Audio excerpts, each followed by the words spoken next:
So very good afternoon to all my dear friends.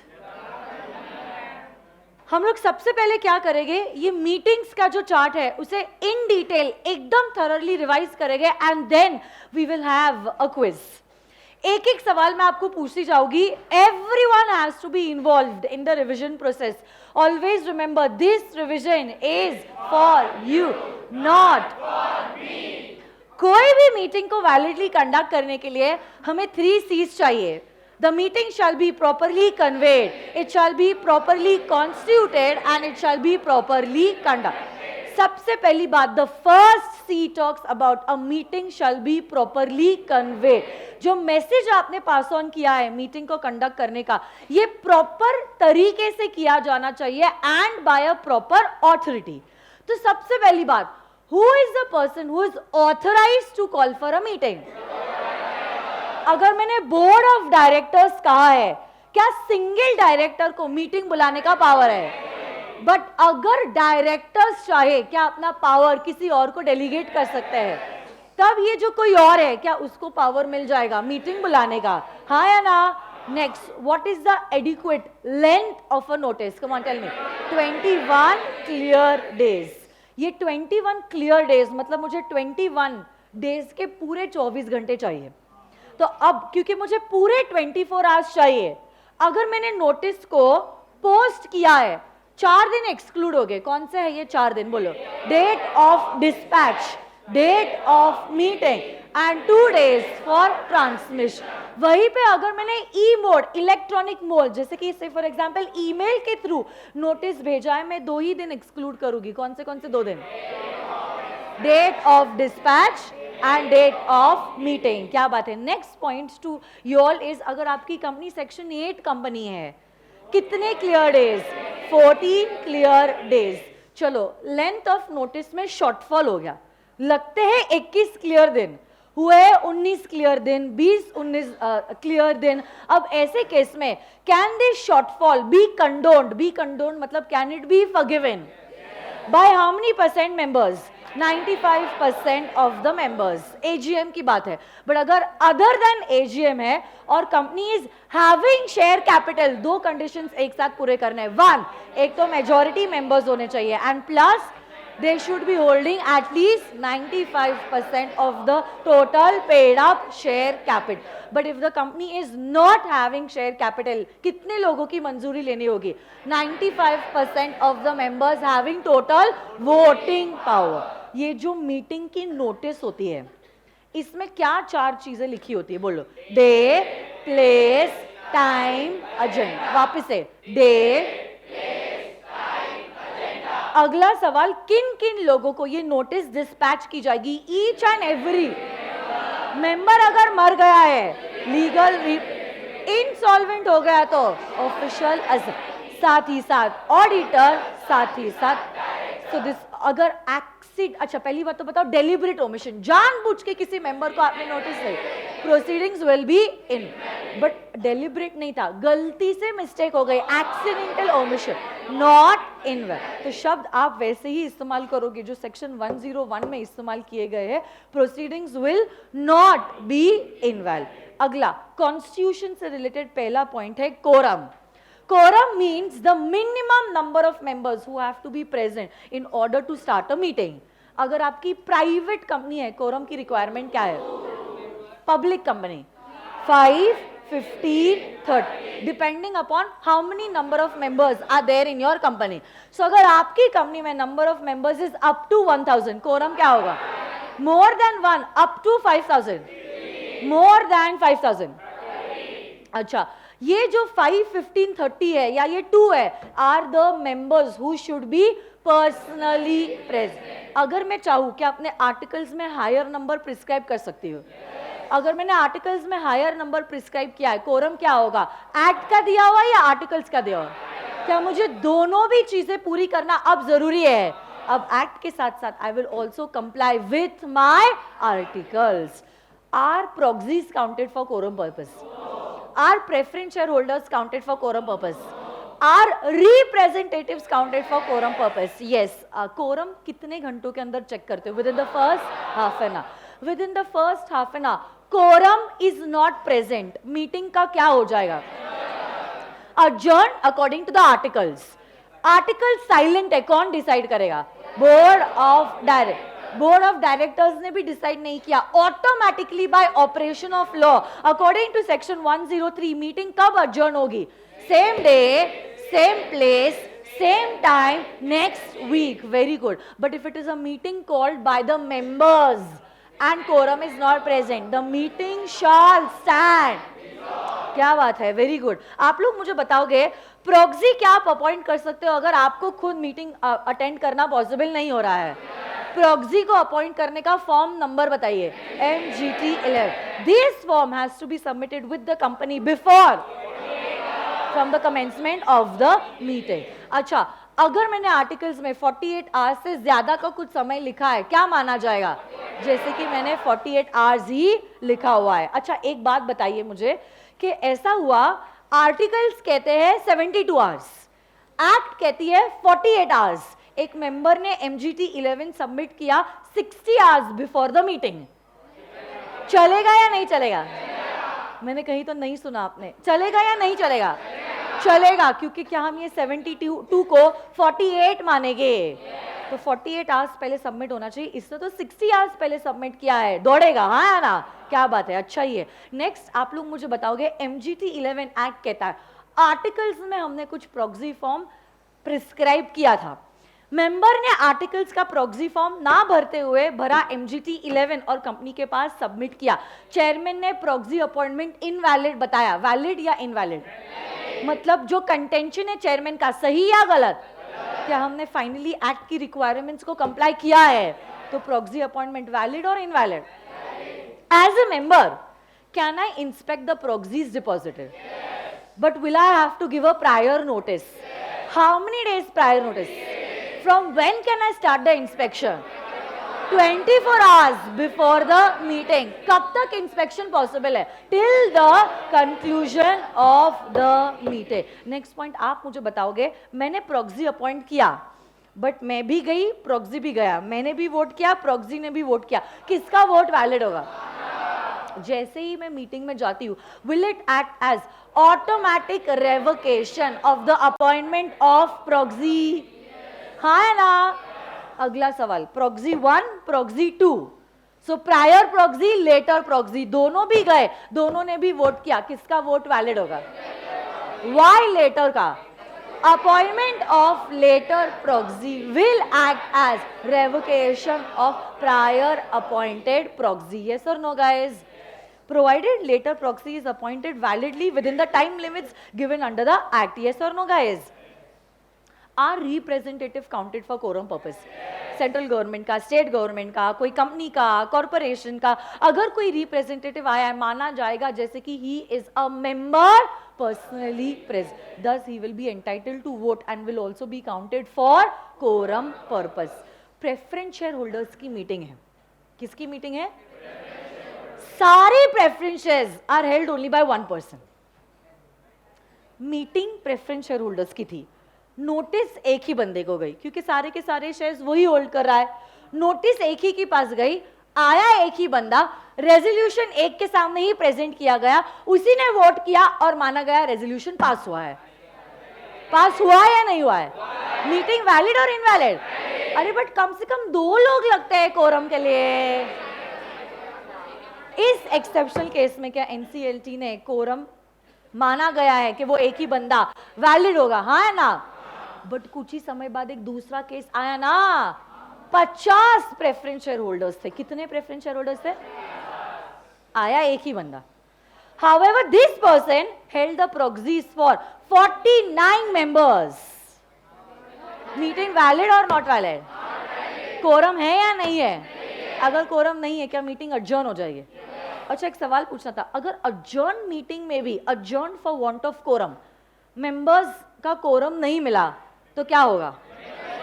Members present will be considered as members present will be considered as members present will be considered as quorum. मतलब यहाँ पे भी क्या 2 लोगों का होना necessary है. और ये जो मीटिंग है वो मीटिंग है which has been adjourned for want of quorum. हाँ या ना? So this was about proxy, section number 105. अगला section 104 is talking about chairman. Chairman ही क्या जिम्मेदार होता है? To maintain the decorum in the meeting. अच्छा, यही चेयरमैन जो होता है, first he will be appointed by show of hands. अगर पोल डिमांड होता है, क्या पोल कंडक्ट किया जाएगा? और पोल से जो भी रिजल्ट आता है, वही person will be appointed as the chairman. But ये कब होगा? अगर आर्टिकल साइलेंट है तो. अगर आर्टिकल्स में ऑलरेडी प्रोवाइडेड है कि ये बंदा चेयरमैन रहेगा जनरल मीटिंग के लिए, तो वही चेयरमैन बनेगा. बट अगर आर्टिकल्स में कोई भी प्रोविजन नहीं है, members personally present will appoint somebody amongst themselves by show of hands to be the chairman. और अगर पोल डिमांड होता है, पोल के रिजल्ट से जो भी चेयरमैन अपॉइंट होता है, वही मीटिंग का डेकोरम मेंटेन करेगा और मीटिंग के प्रोसीडिंग्स को कंडक्ट करेगा. कास्टिंग वोट चेयरमैन का कब इस्तेमाल होता है? ऑर्डिनरी या special resolution? In case of equality of votes we will use the casting vote of the chairman. Resolution दो ही टाइप के होते हैं. कौन से बोलो? Ordinary resolution, special resolution. 114 कहता है ऑर्डिनरी रेजोल्यूशन कब पास होगा? When the votes in favour are greater than the votes against the resolution. और एसआर कब पास होता है? Votes in favour are not less than 3 times the votes against the resolution. क्या बात है? मुझे बताओगे voting by show of hands 107 का क्या प्रिंसिपल है? 1 मेंबर पोल का 109 क्या प्रिंसिपल है? 1 शेयर 1 कम से कम 1/10 of the members या those members who are holding 5 lakh worth capital can demand for a पोल से जो भी रिजल्ट आया है वही फुल एंड फाइनल कंसिडर किया जाएगा. अच्छा, जो भी कंपनीज जो लिस्टेड है या उनके पास कितने से ज्यादा मेंबर्स है? 1000 से ज्यादा, क्या उनको फैसिलिटी प्रोवाइड करनी होगी ई वोटिंग की? हाँ या ना?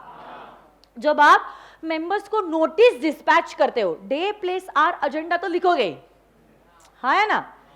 अरे 101 डे प्लेस टाइम एजेंडा, हाँ या ना?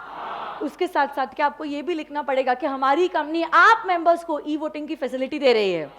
पोर्टल की लिंक ये है, वोटिंग इस तारीख को इतने बजे शुरू होगा, इस तारीख को इतने बजे क्लोज हो जाएगा. उसके बाद आप वोट एक्सरसाइज नहीं कर. एक बार आपने आपका वोट कर लिया, later on you will not be allowed to change your vote. And once you have casted your vote, you can not again vote in the general meeting of the company. साथ ही साथ जैसे ही समय खत्म हो जाता है, क्या पोर्टल ऑटोमेटिकली डिसॉल्व हो जाएगा? इसी नोटिस में दिया जाएगा आपका login ID, steps to generate the password. Yes और नो गाइज? क्या एक स्क्रूटनाइजर को अपॉइंट करना जरूरी है? ये स्क्रूटनाइजर कौन हो सकता है? CA, CS, CMA, practising CA, CS, CMA और एन एडवोकेट. जब वोट्स अनब्लॉक होते हैं, अनब्लॉकिंग क्या किया जाएगा? In front of at least 2 witnesses. ऐसा witness who is not in employment of the company. Finally जो भी रिजल्ट आता है, will you place the result on the website of the company. और जब आप नोटिस डिस्पैच करते हो ना, ये नोटिस आपको न्यूज़पेपर में भी देनी होती है और कंपनी के वेबसाइट पे भी प्लेस करनी होती है, हाँ या ना? इलेक्ट्रॉनिक वोटिंग है सेक्शन नंबर 108 और एक लास्ट वोटिंग का टाइप है that is a postal ballot.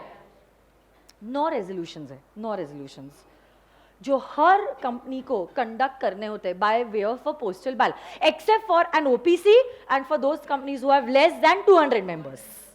बाकी सारी कैटेगरी के कंपनीज को ये 9 रेजोल्यूशन कंपल्सरी कंडक्ट करने होंगे by way of a postal ballot. तो मुझे बताओ पोस्टल बैलेट के क्या सारे ट्रांजैक्शंस होते हैं जो आपको मीटिंग में नहीं, पोस्टल बैलेट से करने होते हैं? Alteration of articles of association, alteration of object clause, alteration of registered office, DVR को इशू करना, शेयर्स का बायबैक करना, variation of the share holders right, appointment of small shareholders direct, sale of whole ITC को याद कीजिए, और substantially whole of the undertaking and giving loans और guarantees in excess of the limits prescribed. ये 9 चीजों के लिए compulsory you have to carry out the resolution by way of a. यही पोस्टल बैलेट का रिप्लाई आपको मिलता है with in a period of 30 days. Prepaid envelope आपको देना रहता है। 30 दिनों के बाद अगर एनवलप आया भी तो वोट कंसिडर किया नहीं जाएगा। बट हाल ही में एक अमेंडमेंट था इस सेक्शन में, और ये अमेंडमेंट कहता है अगर कंपनी चाहे ये रेजोल्यूशन कैरी आउट कर सकती है by way of a postal ballot. But अगर कंपनी चाहे, अमेंडमेंट के बाद हमने आपको और एक ऑप्शन दे दिया है, you can physically conduct an EGM, extraordinary general meeting, and can provide the facility of voting to your members. तो ये 9 चीजों के लिए आपके पास 2 ऑप्शन है, 1 पोस्टल बैलेट और 2 EGM प्लस वोटिंग। नहीं समझ में आया? अरे बोलो ना। नेक्स्ट पॉइंट, हाँ, 2 ही केसेस में a member can be restricted from voting. Tell me which are these 2 places? Calls in arrears and the company has exercise. Very good. इसके अलावा कोई भी तीसरा कारण होगा, चाहे आर्टिकल्स में भी क्यों ना लिखा होगा, आप मेंबर को रिस्ट्रिक्ट नहीं कर सकते हो फ्रॉम वोटिंग। सिर्फ 2 कारण है जिससे आप मेंबर को वोट करने से रिस्ट्रिक्ट कर सकते हो। मिनट्स कौन साइन करता है? जनरल मीटिंग की मिनट्स कौन साइन करता है? चेयर। और ये साइनिंग कितने दिनों के अंदर हो जाना चाहिए? इन केस ऑफ डेथ और incapacity of the chairman, who will sign the minutes? A director who is authorized by the board of directors. Is it the absolute discretion of the chairman to include or not include something in the minutes book? अगर chairman को लग रहा है कुछ point immaterial है, या अगर उसे लग रहा है it is defamatory to a particular person और it is detrimental to the interest of the company, can he avoid writing this point? हर एक पेज आपको मिनट्स का क्या साइन करना पड़ेगा? अगर पूरी सिग्नेचर नहीं, एटलीस्ट इनिशियल, और लास्ट पेज पे date, place and full signature. हाँ या ना? आप हर एक मीटिंग की, जनरल मीटिंग की, डायरेक्टर्स की मीटिंग की, क्रेडिटर्स की मीटिंग की, क्या अलग अलग मिनट्स बुक बनाते हो? यही मिनट्स बुक आप कहां पे रखते हो? At the company's registered office.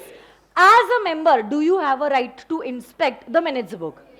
Director और क्रेडिटर मिनट्स बुक को इंस्पेक्ट नहीं कर सकते। इनफैक्ट अगर इंस्पेक्ट नहीं करना, you can also demand for a copy of the minutes book. अगर आपने कॉपी डिमांड की है, प्रिस्क्राइब फीस डिपॉजिट करो, मैक्सिमम कितने दिनों के अंदर आपको कॉपी मिल जाएगी? 7 डेज के अंदर you will get the copy of the minutes book. अगर ये बोर्ड ऑफ डायरेक्टर्स की मीटिंग है और उसका मिनट्स प्रिपेयर किया गया है, तो ये मिनट साइन करता है by the chairman of that meeting और by the chairman of the succeeding meeting. Yes और no guys? Yes. So this is all about the requisites of a valid meeting.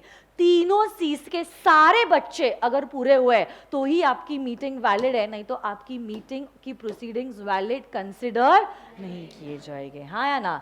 सो क्या आपको सारी चीजें याद आ रही है? यस। चेक करते हैं सिर्फ वहम है या सच में आ रही है। Everyone is now suppose to close all your books. Come on, all your books are suppose to be kept closed. और अब हम लोग क्या करने वाले हैं? एक क्विज खेलने वाले हैं। I am going to divide you into teams. कुछ रूल्स है इस क्विज के, आप लोग सुन लो पहले रूल्स, बाद में फिर लड़ते मत बैठना। सबसे पहले सुनो मेरी बात, every question is going to be a 5 marks question. Every question. आपको सिर्फ 1 मिनट का समय दिया जाएगा वो क्वेश्चन को डिस्कस करने के लिए। आप जितना डिस्कशन वो 1 मिनट में आपस में कर सकते हो, आप कर सकते हो। बट सुनिए, जब आंसर देने का समय आएगा, first of all that student has to come on the dais and give the answer. जो भी वो बच्चा कह रहा है वो वैलिड रहेगा। उसके अलावा कोई भी टीम मेंबर्स अगर आंसर प्रॉम्प्ट करते हैं, that is going to be null, void, ab initio. Okay, जो भी मार्क्स मैंने दिए वो फुल एंड फाइनल रहेगा। Nobody has the right to challenge the marks given by me. Okay, और एक चीज सुनिए,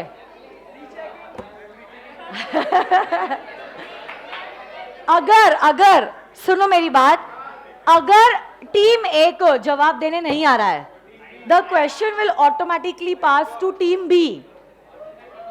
तो मतलब उनकी जो नेक्स्ट टीम है, बेटा संभालो अपने आप को, बेटा संभालो अपने आप को। सुनो, अगर क्वेश्चन पास ऑन होता है, सुन रहे हो क्या आप लोग? अगर क्वेश्चन पास ऑन होता है, 5 मार्क्स क्वेश्चन 3 मार्क्स का हो जाएगा।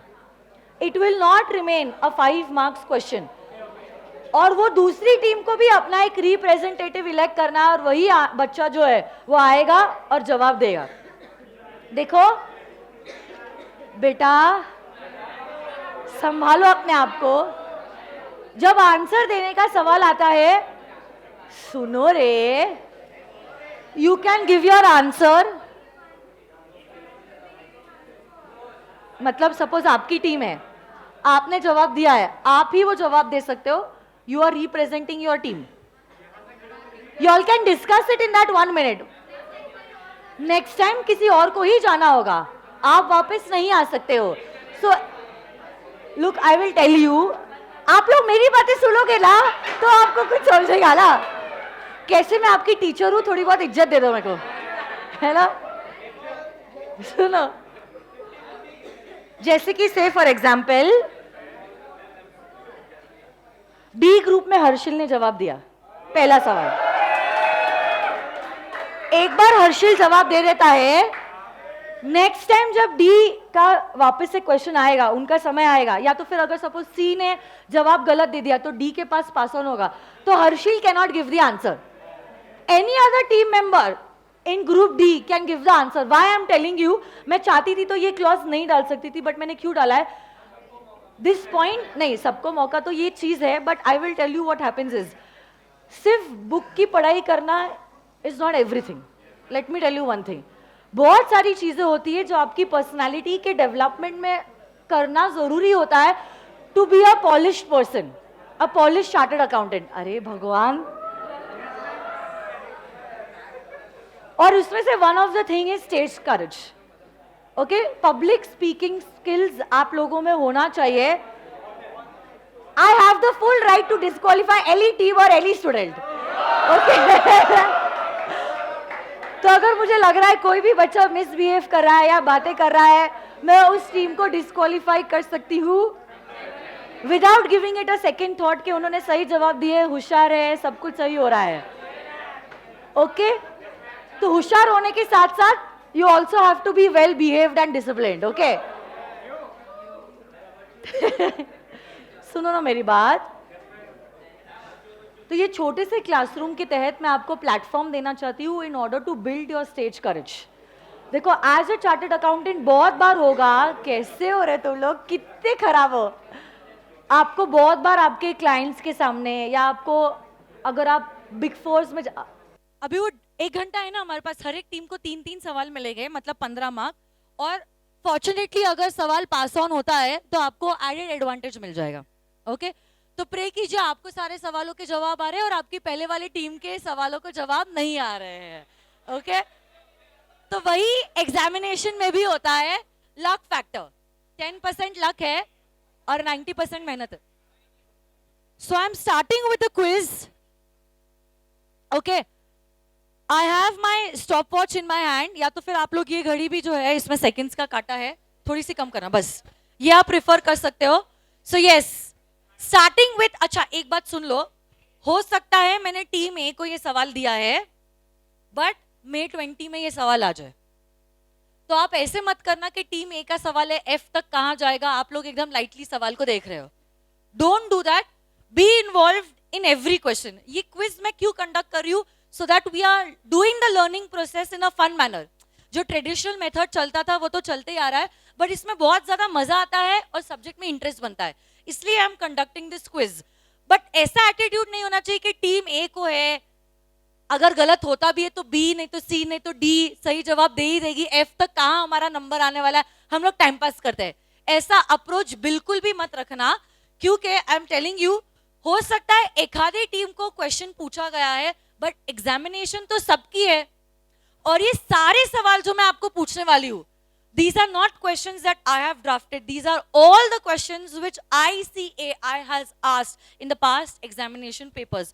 क्योंकि 122 तक के सारे questions जो है ना वो IPCC को भी थे और इंटर को भी है, तो मैंने approximately 15 साल, मतलब 30 अटेम्प्ट्स, 15 साल 30 अटेम्प्ट्स के जनरल मीटिंग से रिलेटेड जो भी सवाल है उसको मैंने अक्यूमुलेट किया है, अमेंडमेंट्स के हिसाब से आंसर को मैंने अपडेट कर लिया है और उसी का मैंने ये पीपीटी बनाया है और उसी से हम लोग ये क्विज जो है वो खेलने वाले हैं. तो समझ लो approach is not short term, it is according to the examination point of view. So today's session is very very very very very important. Okay, starting with question number 1 which is going to be for team number A. देखो question पढ़ने के बाद आपको पूरा 1 minute का समय होगा, उसमें आपको आंसर भी डिस्कस करना है और ये भी डिसाइड कर लेना है कि कौन होगा वो बच्चा जो आके जवाब देने वाला है. Okay, so starting with the first question, team A, this is for all, come on. Dave Limited issued a notice for holding its annual general meeting on 7th of November 2017.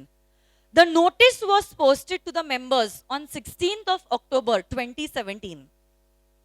Some members of the company allege that the company has not complied with the provisions of the Companies Act with regard to the period of notice, and as such, the meeting has not been validly called. Referring to the provisions of the Companies Act, decide whether the meeting has been validly called. क्या shortfall है? अगर shortfall है, कितने दिनों का shortfall है और क्या ये शॉर्टफॉल कंडोन हो सकता है? Your time starts now. Team A,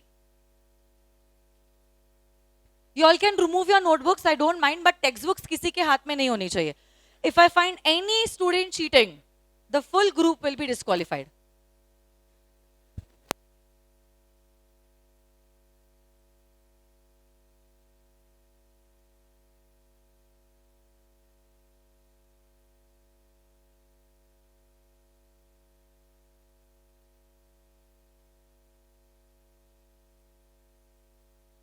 Last 30 seconds left.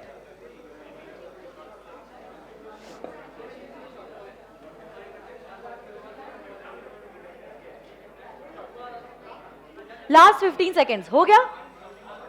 सारे सवाल के जवाब आ रहे हैं? एक बार कंफर्म कर लो. 10 सेकेंड्स अभी भी है आपके पास. कितने लेंथ मिला है? क्या होना चाहिए? शॉर्टफॉल है या नहीं? अगर शॉर्टफॉल है, क्या कंडोन किया जा सकता है? Okay, your time is up. Come on, आ जाइए, आ जाइए बेटा, कम. सागर दोनों को कवर करना. ओके बेटा, आ जाइए, आ जाइए. आपका नाम क्या है? ऋषि. आ जाइए, ऊपर आ जाइए. पहली बात तो ऋषि बताइए. Everyone stop discussing now. जवाब दे रहा है वो, सुनो.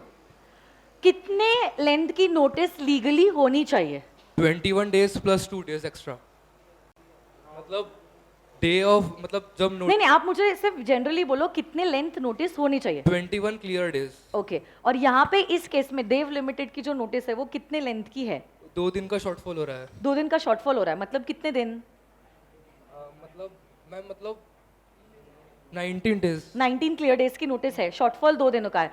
अच्छा, ये एजीएम है, एजीएम है, तो एजीएम की नोटिस में शॉर्टफॉल हुआ है, क्या इसको कंडोन किया जा सकता है, मतलब फॉरगिवन किया जा सकता है शॉर्टफॉल को? नहीं मैम, नहीं किया जा सकता. नहीं किया जा सकता है. ओके ठीक है, चलो कोई बात नहीं. ऋषि के लिए एक बार जोरदार तालियां. आई विल टेल यू सही क्या है गलत क्या है. बेटर, अभी देखो मैं आपको बताती हूं. ऋषि का आंसर जो है, जितने 3 सवाल थे, 3 में से 2 सवाल सही है बेटा, 1 सवाल का आपने गलत जवाब दिया है. क्योंकि 2 सही थे इसलिए मैंने पास ऑन नहीं किया है. पहली बात तो सवाल था कितने लेंथ की नोटिस होनी चाहिए, तो एकदम सही कहा है. 101 के हिसाब से लेंथ होनी चाहिए 21 क्लियर डेज. इस केस में देव लिमिटेड जो है उसने दिया है 19 क्लियर डेज की नोटिस. क्यों 19? क्योंकि 4 दिनों का आप एक्सक्लूड करोगे. Date of dispatch 16 October, date of meeting 7 November, और क्योंकि पोस्ट से नोटिस सेंड किया है 17 और 18 अक्टूबर भी हट जाता है. बाकी के कितने दिन बचते हैं? 19 क्लियर डेज. तो क्या शॉर्टफॉल हुआ है? Answer is yes. कितने दिनों का शॉर्टफॉल, वो भी ऋषि ने सही जवाब दिया है, 2. बट क्या ये शॉर्टफॉल को कंडोन किया जा सकता है? यस. या आपने गलत जवाब दिया है. क्या कंडोन किया जा सकता है? Yes. It is an AGM. AGM में अगर 95% of the members who are entitled to vote, हम उनका कंसेंट राइटिंग में ले लेते हैं, तो शॉर्टफॉल कंडोन हो सकता है. हाँ या ना? So this is the way how you're supposed to present the answer. जहाँ तक 5 marks का सवाल है, you cannot get obviously full 5 marks क्योंकि एक चीज इसमें गलत थी. So I'm giving you 4 marks out of 5. अच्छा है, good. Well start. Next. Group number B, next 3 रोज आपका सवाल जो है वो ये रहा. Who is entitled to get the notice for general meeting called by a public limited company registered under the Companies Act? Notice किन किन लोगों को मिलनी चाहिए? Does the non-receipt of the notice by one who is entitled to get the notice invalidate the meeting and the resolution passed thereat? What would be your answer in case the omission to give the notice to the member was only an accidental omission? Your time starts now. Come on. इसमें भी 3 हिस्से हैं.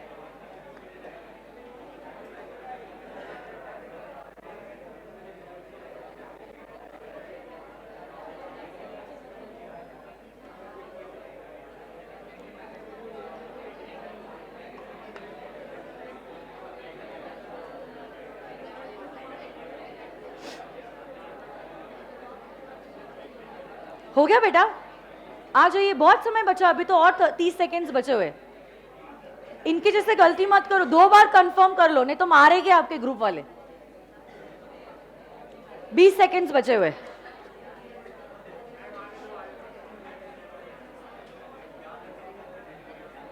Law की language में answer देना होगा.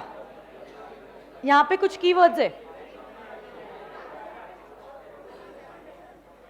चलो आ जाइए, लास्ट 5 सेकेंड्स. Come on. क्या नाम है बेटा आपका? पवन. ओके पवन, पहली बात तो मुझे बताइए, who are the people who are entitled to get the notice of the meeting? all each and every member of the company. Okay इधर आ जाइए ना, थोड़ा सा अंदर आ जाइए. हाँ, देश आपको देखना चाहता है. Every member. Okay. Legal representative of the member if the member is died. Okay. And official assignee if the person is in. क्या if बात the है? member is insolvent. Okay. And auditor and as well director. आप लोग क्यों जवाब दे रहे हो? As well as the directors. Plus मुझे बताइए, अगर डेलिबरेट ओमिशन था, एक ही मेंबर को जानबूझ के आपने नोटिस नहीं भेजा है, तो मीटिंग का क्या होगा? Invalid. इनवैलिड. बट अगर एक्सीडेंटल ओमिशन था, Not invalid. क्या बात है, वेरी गुड, क्लैप आंसर करो. एकदम सही जवाब दिया है. Full 5 marks to group number B. Yes. ये देखो, मीटिंग की नोटिस किन किन लोगों को दी जाती है? Each, I was just waiting कि वो शेयर होल्डर बोले, क्योंकि अगर वो शेयर होल्डर बोलता मैं मार्क्स कट करती, बट उसने एकदम सही जवाब दिया, एवरी मेंबर. मेंबर की डेथ हो गई तो लीगल, इंसॉल्वेंट हो गया तो ऑफिशियल, साथ ही साथ ऑडिटर, साथ ही साथ डन. डेलिबरेट ओमिशन है तो प्रोसीडिंग्स इनवैलिड. एक्सीडेंटल ओमिशन है, एकदम सही कहा, सो proud of you Pawan, not invalid. तो वहां पे भी मैं वेट कर रही थी, वो बोल रहा था वैलिड अगर बोलता तो मैं मार्क्स कट कर दी थी, but I am happy that you are able to give the answer. So proud of you.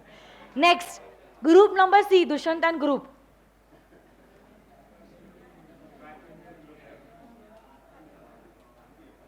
Same question है. Okay. The articles of association of X Limited require the personal presence of 7 members to constitute the quorum of a general meeting. The number of members as on the date of the meeting is 180 members. The following persons were present in the meeting of the company. A, the representative of the governor of Madhya Pradesh.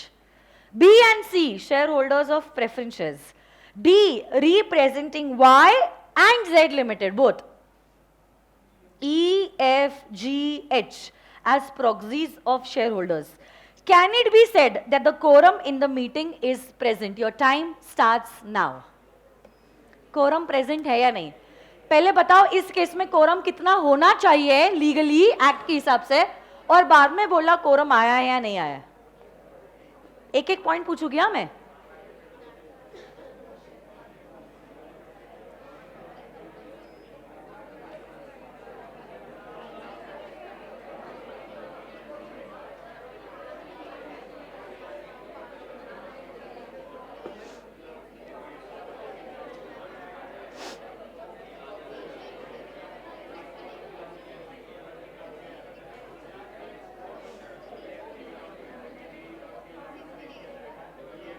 आ जाओ. Okay. समय खत्म नहीं हुआ है पर अभी भी. Okay.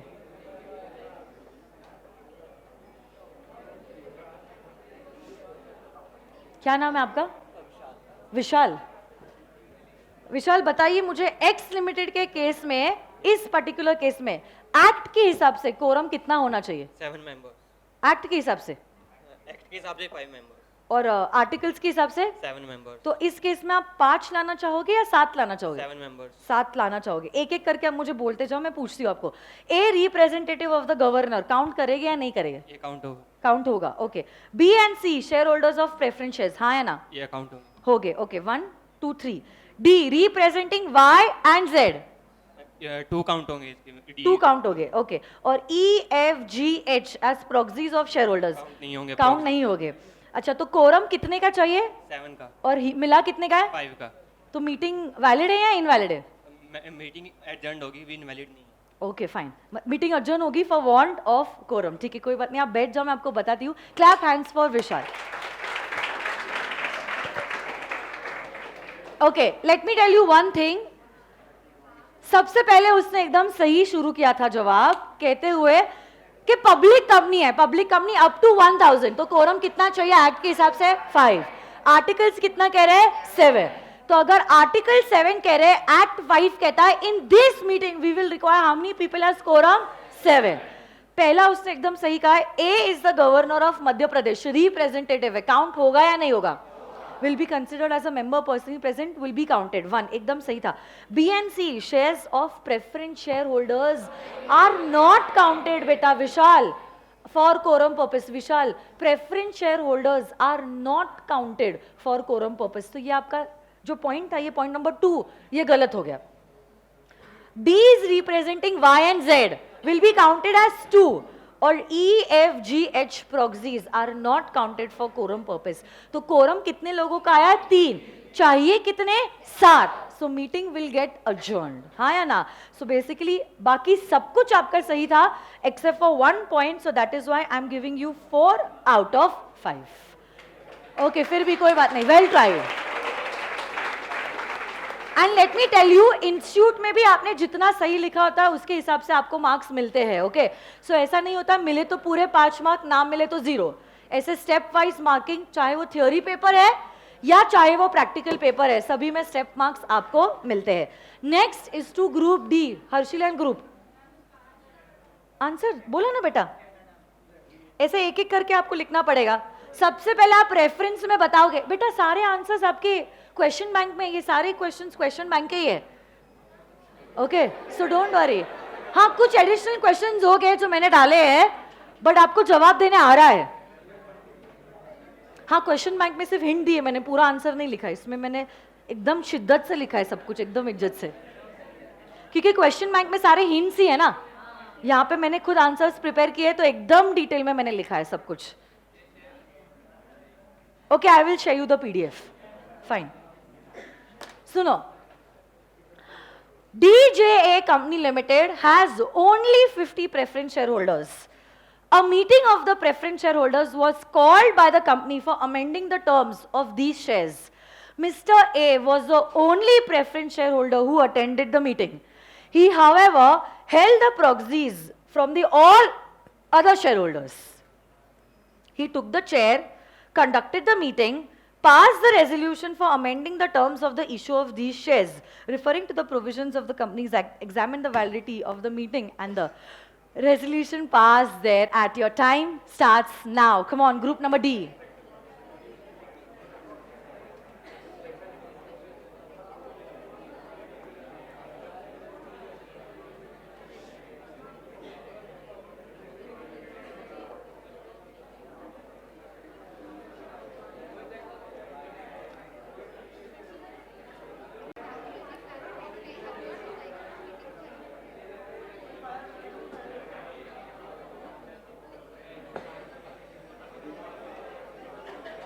किसकी फोटो निकाल रहा?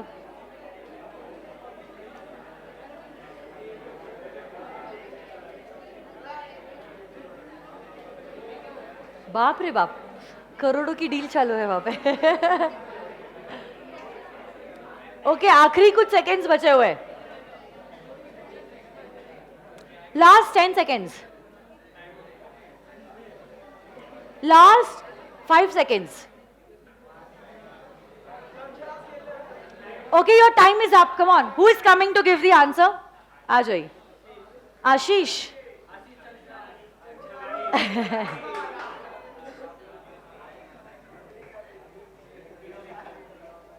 तो बताइए आशीष, क्या ये रेजोल्यूशंस जो मीटिंग में पास हुए हैं वैलिड है या नहीं है वैलिड? इधर आ जाइए ना थोड़ा सा. Yes. It is not valid not valid. Why it is not valid? because as the हाँ बोलने दो ना, कोई बात नहीं. Mr. A is representing as proxy in that meeting, is holding proxy for 49 other members, यस. and for quorum purpose at least 5 members is check है. अच्छा 49 प्रॉक्सीज जो है will it be counted for quorum purpose? no, because proxies are not counted for quorum purpose. Okay तो फिर यहाँ पे meeting में कोरम आया है या नहीं आया? नहीं आया क्योंकि सिर्फ 1 member is personally present. तो मीटिंग वैलिड है या इनवैलिड है? Invalid. रेजोल्यूशन वैलिड और invalid? Invalid. Not very good. Okay fine.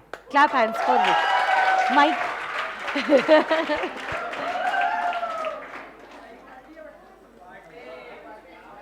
Okay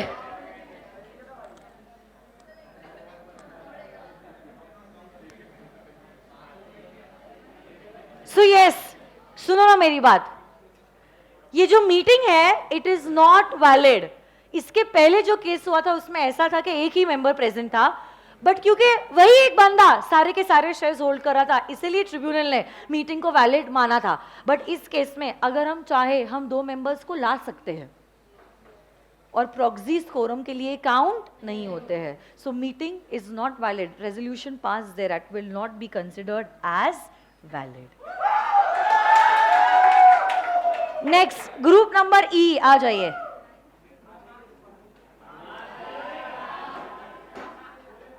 वाह बेस्ट सवाल है. एक ही सेंटेंस का आंसर है, मतलब लॉ से दिक्कत नहीं, इंग्लिश से. अगर आ गया जवाब तो आ गया बस. State the legal position in the following circumstances with reference to the provisions of the Companies Act.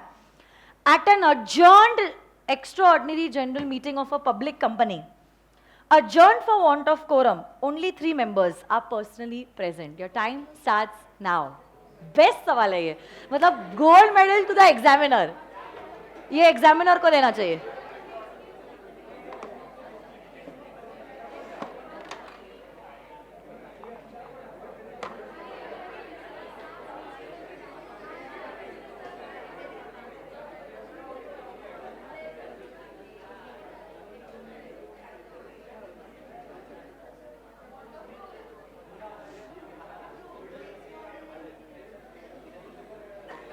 Last 20 seconds.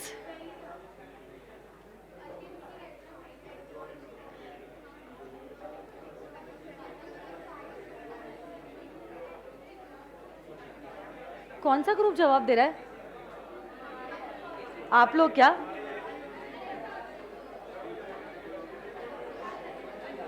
कौन जवाब दे रहा है? हो गया समय, आ जाइए.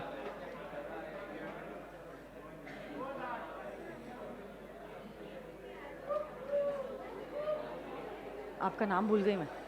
नाम Mansi. Okay so Mansi is giving me the answer. Tell me Mansi, what is going to be the legal position in this case? The meeting will be valid because the earlier meeting was adjourned due to just the want of quorum. So the members personally present will be considered as quorum in this meeting. सो सिर्फ 3 ही लोग आए थे हाँ. तो भी meeting valid है? Yes. Yes very good. Clap hands for Mansi. एकदम सही जवाब दिया है. ये सवाल कुछ ऐसा है, सुनो ना मेरी बात. सवाल कुछ ऐसा है, लीगल पोजीशन क्या होगा ऐसी मीटिंग का which was adjourned for want of quorum, only 3 members are present. So this meeting जहां 3 लोग प्रेजेंट है वो ऐसी मीटिंग है which was adjourned for want of quorum.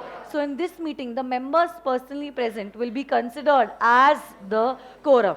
So the quorum is present at the adjourned meeting, since if in an EGM which is not held for want of quorum, adjourned meeting also quorum is not present, that the members present shall be considered as quorum. क्या बात है, so proud of you all, very good. हाँ girls आप लोगों के लिए team number F next सवाल same है सेम है क्या हुआ ओके के a member of M&O limited appoints L as his proxy to attend the general meeting of the company देखो मेंबर कौन है के है उसने किसको अपॉइंट किया है L को later K also attends the meeting both K and L vote on the particular resolutions in the meeting K's vote was declared invalid stating that since he appointed the proxy L's vote will be considered as valid chairman कहता है कि proxy appoint किया है इसलिए proxy का vote valid होगा decide under the provisions of the Companies Act whether K's objection shall be tenable your time starts now सबको ना दूसरे टीम के सवाल इजी लगते हैं ये मेंटालिटी होती है साइकोलॉजी होती है आपका भी सवाल इजी ही था हाँ हाँ तो वही ऐसा ही होता है एवरीवन फील्स कि दूसरे टीम को जो सवाल पूछा है वो इजी है और हमारी टीम को पूछा गया सवाल डिफिकल्ट है इट इज ह्यूमन साइकोलॉजी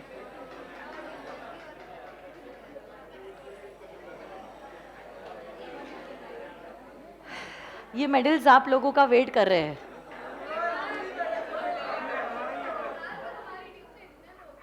और लेके आ जाओगे कल मुझे पता नहीं था कि पहले मैंने सोचा था 12-12 लोगों की टीम करूं बट अभी मैंने ज्यादा एक पे जब काटा आएगा तब खत्म हो जाएगा समय 5 सेकंड अभी भी बचे हुए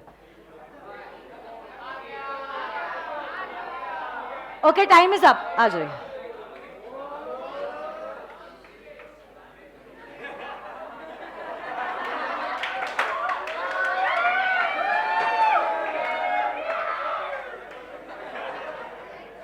नाम मानसी और एक मानसी आ जाइए मानसी मुझे बताइए यहाँ पे कि के ने ऑब्जेक्शन लिया ना क्वेश्चन ऐसा है के ऑब्जेक्शन सही है या गलत है And K's objection shall be tenable because K अगर मीटिंग में जाता है और उसके साथ अगर उसका प्रॉक्सी भी जाता है तो अगर मेंबर अटेंड्स अ मीटिंग तो it will act as automatic revocation of the prior appointed proxy very good तो देखो इस आंसर में जो कीवर्ड है वो वही होगा ऑटोमेटिक रेवोकेशन हो जाएगा of the appointment of proxy if the member personally attends the meeting so एकदम सही जवाब है मेंबर भी गया मतलब सर भी गए मैं भी गई सर ने भी वोट किया मैंने भी वोट किया किसका वोट वैलिड होगा क्यों क्योंकि member personally present will act as automatic revocation of the appointment of the proxy क्या बात है very good group number A अगला सवाल आप लोगों के लिए अच्छा सुनो ये जो सवाल था ना जो ग्रुप ए को पूछ रही हूँ वो एग्जामिनेशन में 6 मार्क्स के लिए पूछा गया था क्योंकि 6 मार्क्स के लिए पूछा गया है I am going to give you 1.5 minute okay 1.5 minute दे रही हूँ क्योंकि सवाल 6 मार्क का है और ये एग्जाम्पल में बहुत सारे डेट्स है तो मैं आपको पहले से वार्न कर रही हूँ please be careful with the dates बाद में गलती मत करना और रोना मत चलो आ जाइए हाँ you can remove your notebooks I do not mind सवाल सुनो AGM of a public company was scheduled to be held on the 15th of December 2017. Mr. A is a shareholder. Issued 2 proxies in respect of the shares held by him in favor of X and in favor of Y. The proxy in favor of Y was lodged मतलब company के पास deposit हुआ है on 12/12. And the one in favor of X was lodged on 15/12. The company rejected the proxy in favor of Y as the proxy in favor of Y was dated मतलब he was appointed as the proxy on 12th and that in favor of X was dated on 13th मतलब X was appointed on 13th. Is the rejection of the company in order? Your time starts now. 1.5 minute का समय दे रही हूँ आपको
15 seconds ही बचे हुए हैं. हाँ,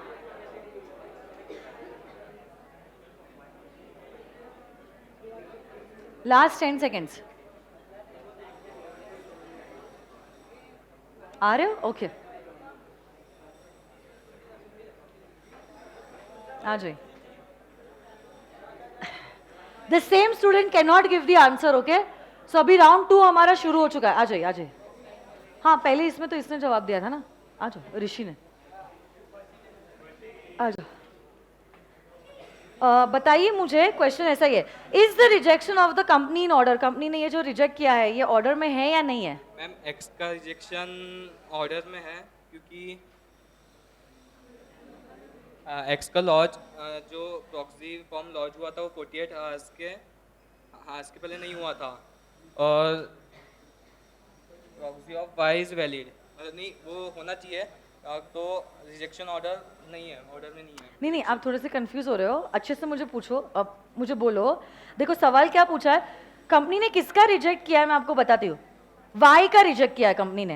हाँ तो ये जो कंपनी का इंस्टीट्यूट सवाल पूछ रही है कि ये वाई को जो हमने रिजेक्ट किया है, ये ऑर्डर में, मतलब ये सही है या गलत है? गलत है. वाई का रिजेक्शन गलत है. गलत है क्यों गलत है वाई का रिजेक्शन? मैम. क्यों भी तो बोलना पड़ेगा ना आपको. हाँ, मीटिंग 15 दिसंबर को होने Yes, वाली थी yes. और प्रॉक्सी फॉर्म 48 आवर्स के पहले सबमिट करना चाहिए. Okay, very good. MGT 11.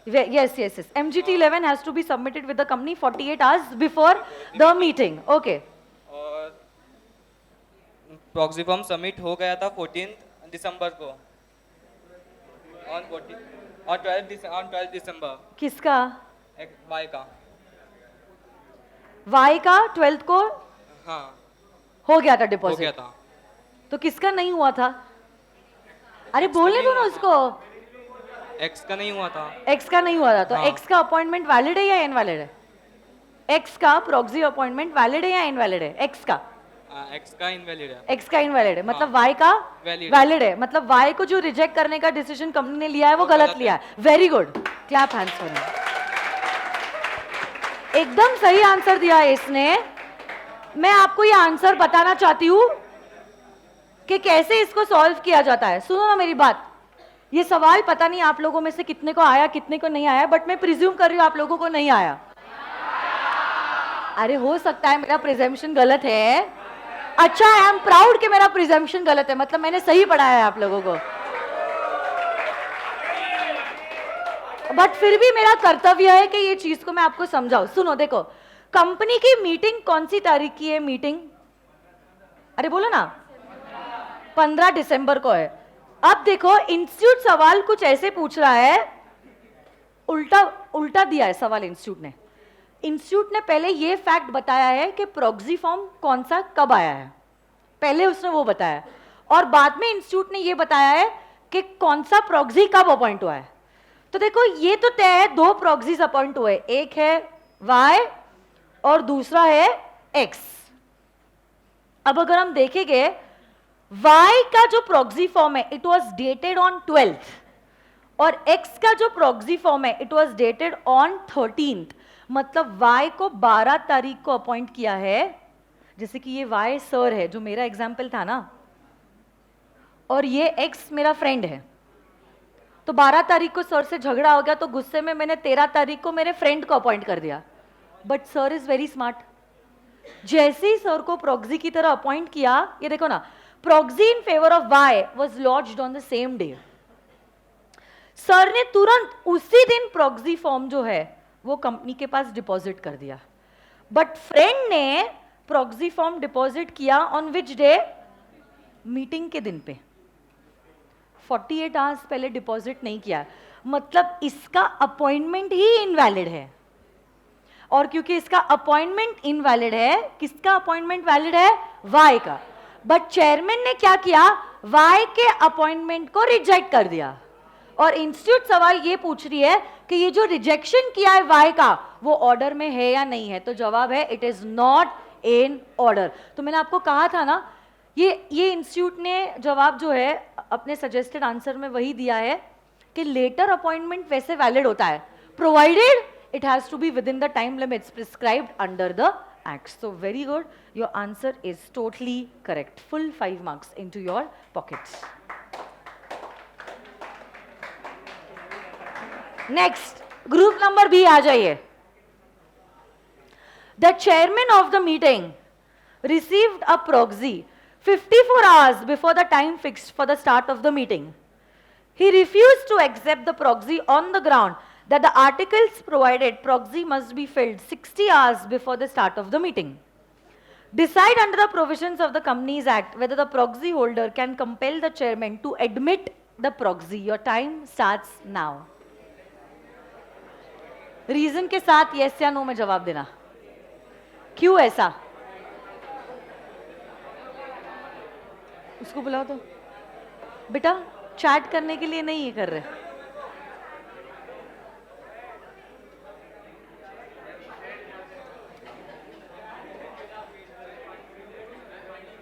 हो गया, आ जाइए. किसी ने कुछ बोला मुझे?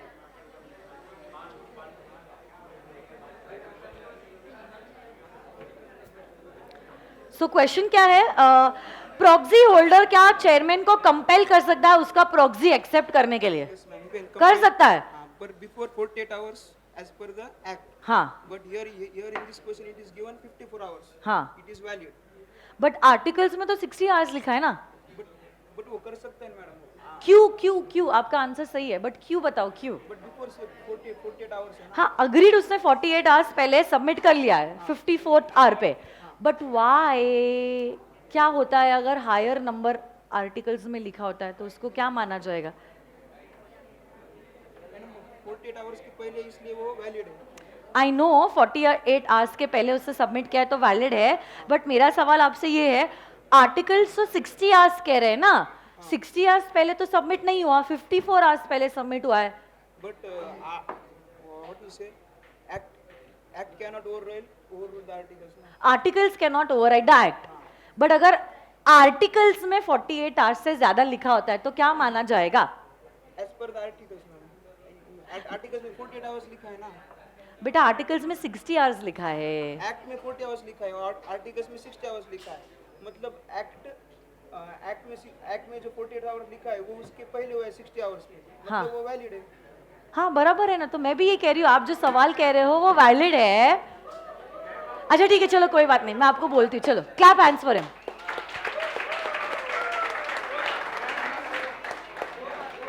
I will tell you, his answer is absolutely correct. It is not wrong. It is correct. Appointment of proxy is valid. 48 hours पहले सबमिट हो चुका है.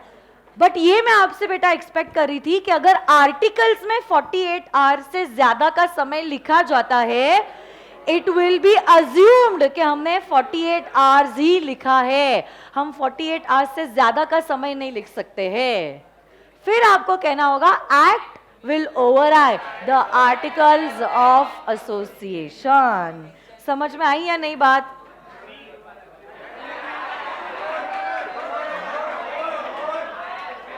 क्या? नेक्स्ट, ग्रुप नंबर सी.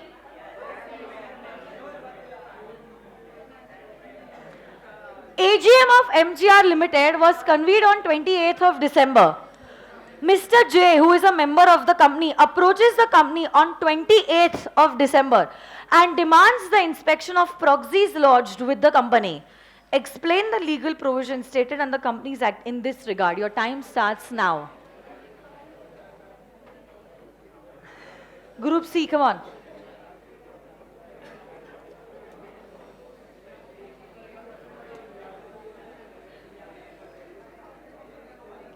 हो गया?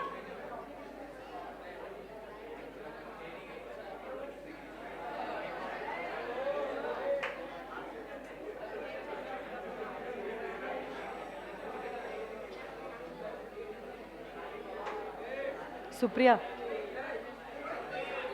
कहाँ ख्याल है आपका? किसके बारे में सोच रहे हो? क्या नाम है बेटा? रोहित. अच्छा रोहित, बताइए मुझे, ये जो जे कर रहा है सही या गलत है? गलत है. क्यों गलत है? उसने 3 दिन पहले वो रिक्वेस्ट करना चाहिए था और इंस्पेक्शन वो 1 दिन पहले कर सकता है, 24 hours before the commencement of the meeting. और कब तक कर सकता है? मीटिंग के कंक्लूजन तक. Very good. Clap hands for him. So Jay is not entitled to inspect the proxies. Why is he not entitled to inspect the proxies? Since a member is supposed to give at least 3 days prior notice to the company, जो इसने नहीं दी है.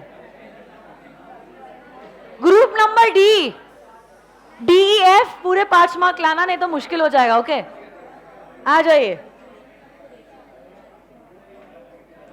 Golden Private Limited in its articles of association provide a format for proxy form which is different from the one prescribed under the Companies Act in MGT 11. As a shareholder submits an instrument appointing the proxy in the form prescribed in MGT 11, the company rejects the proxy on the ground that it is not in the form as prescribed in the articles. Is the rejection valid under the provisions of the Companies Act? Decide giving reasons. Your time starts now. ये लोग तो ऐसे discuss करते जैसे कि अब बस झगड़ने वाले हैं.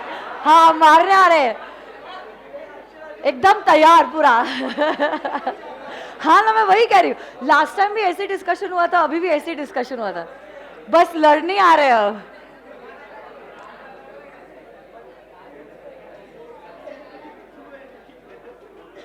इनका कौन सा मेंबर जवाब देने वाला वो पहले से रेडी होता है.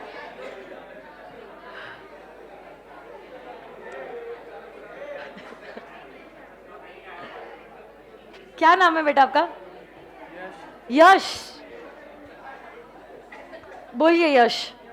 पर्पस एक्ट का is the rejection valid under the provisions of the companies act? Company ने valid. Rejection is not valid. Rejection is not valid. Invalid. Invalid. Why it is invalid? Reasons बताइए. Purpose act का है कि जो information है वो बराबर पहुंचना चाहिए. तो MGT 11 में जो डिटेल्स है और वो जो कंपनी में के फॉर्म में जो डिटेल्स है दोनों सेम है, एक सेम ही है. तो पर्पस आ रहा है तो फिर मतलब ही नहीं है ना रिजेक्शन करने का. तो मतलब जो रिजेक्शन किया है वो सही या गलत है? रिजेक्शन गलत है. मतलब क्या एक्सेप्ट कर लेना चाहिए proxy appointment? accept yes, very good. Yash ने यश दिला दिया है. सो रिजेक्शन 5.5 किस खुशी में? बेटा अभी भी है 2 लोग, इतने खुश मत हो. अभी भी ये 2 लोग है. इन्होंने गलत जवाब दिया तो इनको एडिशनल 3 मार्क्स और इनका सही जवाब भी हो सकता है. इतने खुश मत हो अभी, ठीक है?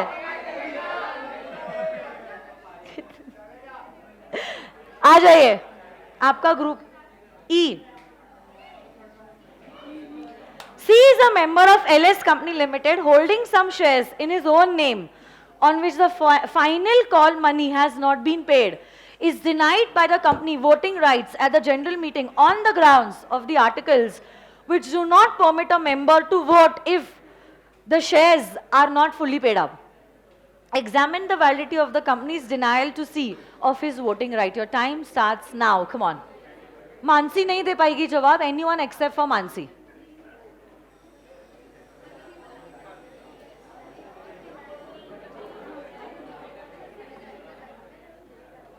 चिराग.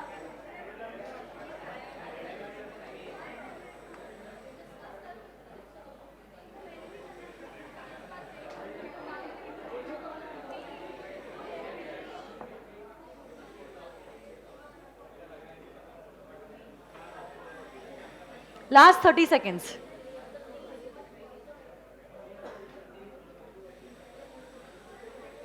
हो गया? आ जाइए.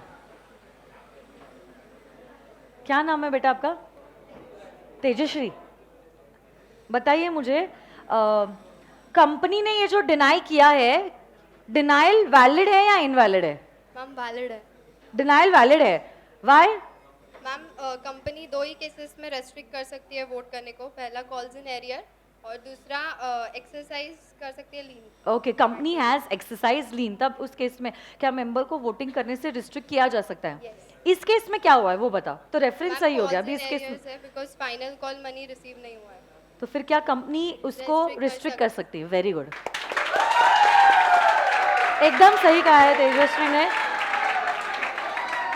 दो ही ग्राउंड पे, रेफरेंस में आप लिखोगे, दो ही ग्राउंड पे मेंबर को वोटिंग करने से रिस्ट्रिक्ट किया जा सकता है. Calls in arrear and company has exercise leave. कितने इमोशनल हो रहे हो आप लोग. Group number F, girls.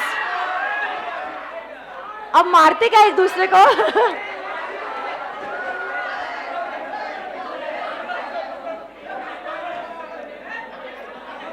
बेटा, ओए, maintain a healthy environment in the class.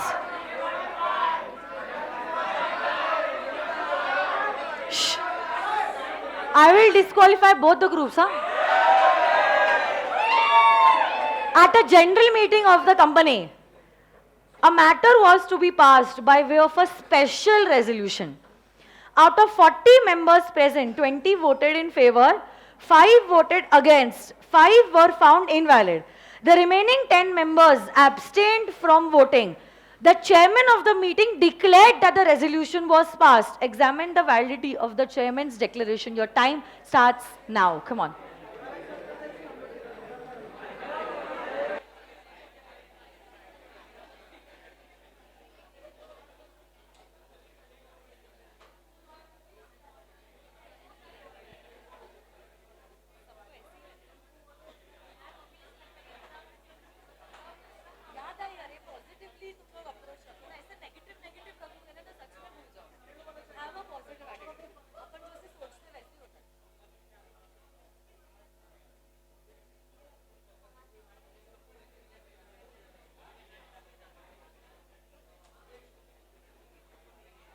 Okay, आ जाइए. नाम मृदुला. मुझे बताइए इस केस में एसआर पास हुआ है या नहीं हुआ है? The SR has been passed because votes in favor should not be less than 3 times the votes against the resolution. तो बताओ वोट्स इन फेवर कितने हैं? 20. अगेंस्ट कितने हैं? 5. 3 times of 5. Yes, 15. मतलब कि फेवर में पास हुआ है रेजोल्यूशन. Very good. फेवर 20 है, अगेंस्ट 5 है, इनवैलिड 5 है, एंड एब्सटेन मतलब उन्होंने वोट ही नहीं किया है. अरे हाँ या ना? सो एसआर के लिए मैं वही, देखो शब्द उसने एकदम सही इस्तेमाल किए. Votes in favour shall not be less than 3 times the votes against the resolution. एकदम सही कहा है. अभी क्या होगा? डी ई एफ के बीच में होने वाला है आगे के राउंड्स. सो पहले 2 राउंड्स के हिसाब से, so first question is group number D. आ जाइए आप लोगों के लिए.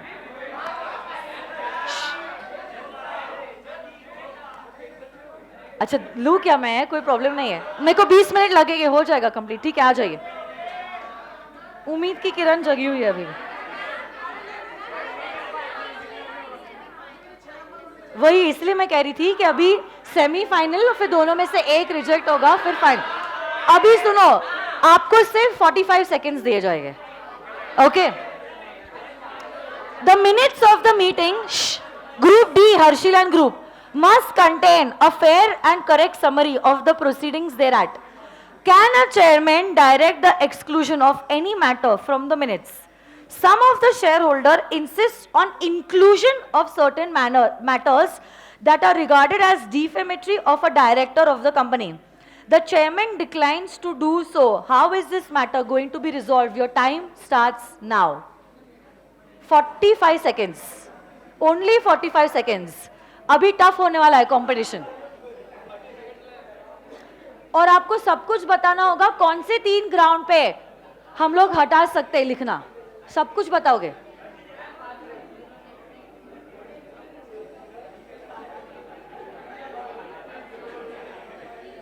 आप लोग प्रिपेयर रहो. ग्रुप नंबर ई.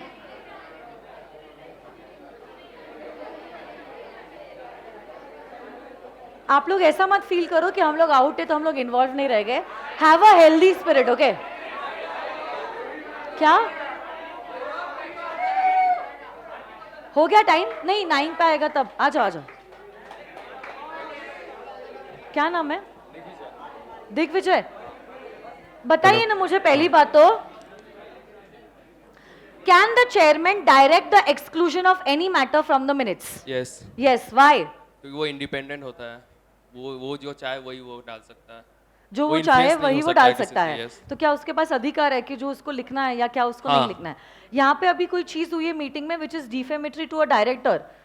शेयर होल्डर्स कह रहे हैं ये लिखो, बट उसने मना कर दिया. तो चेयरमैन ने सही किया या गलत किया है? सही किया. सही किया है. हाँ. कौन से 3 ग्राउंड्स पे चेयरमैन कोई चीज नहीं लिख सकता है? एक तो डिफेमेटरी हुआ, तो होगा, और एक इंटरेस्ट ऑफ द कंपनी के अगेंस्ट हुआ. तो defamatory to the interest of the company, हाँ. एक ही पॉइंट है वो, हाँ. दो नहीं है.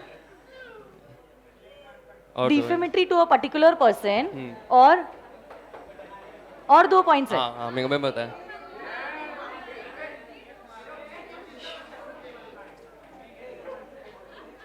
कौन से 3 चीजें हैं जिन ग्राउंड्स पे चेयरमैन एक्सक्लूड कर सकता है? लिख रहा.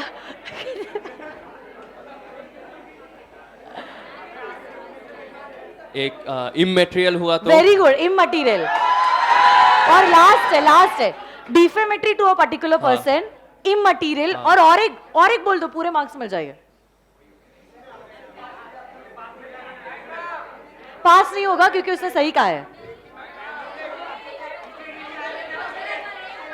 अरे इतना प्रेशर है बेचारे के ऊपर.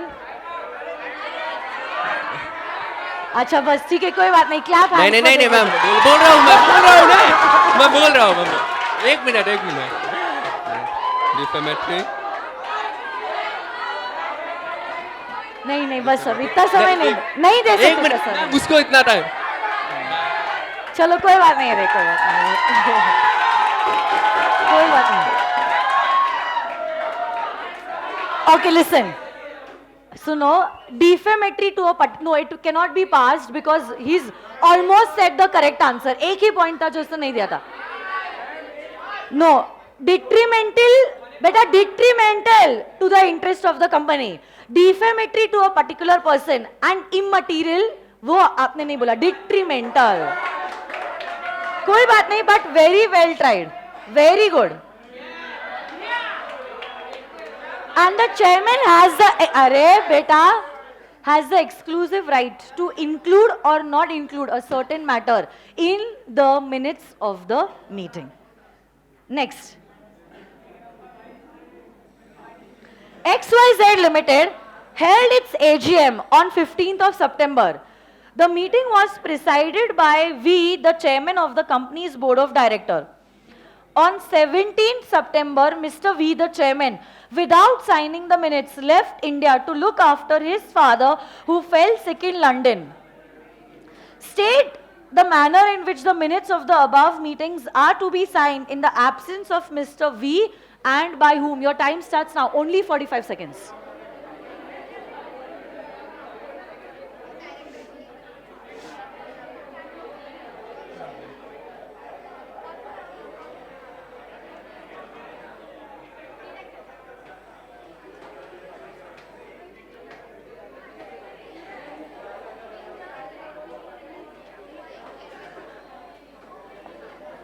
Last 15 seconds.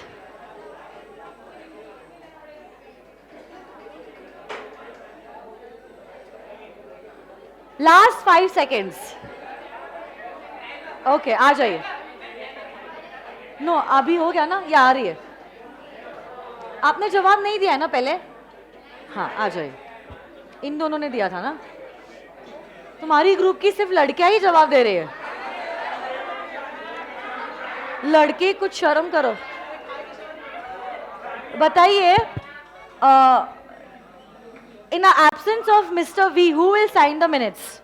Ma'am, in the absence of chairman, for the reasons like incapacity or death, the authorized director from board of directors will be signing the AGM. AGM नहीं. No. Will be signing the.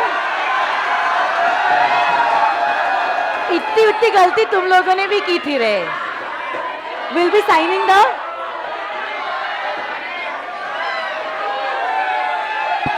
Will be signing the meeting. Chill. Will be signing the Meeting. minutes of the meeting. Yes or no, guys? Yes. Okay एकदम सही जवाब दिया है. इन case of death और incapacity of the chairman, a director duly authorized by the board will be signing the minutes of the meeting, not the meeting, will be signing the minutes of the meeting. बहुत गाली देने वाले हैं आप लोग मुझे.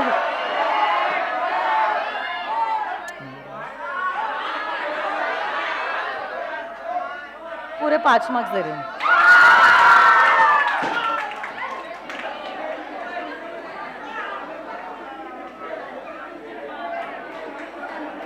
ये भी सेम सवाल है.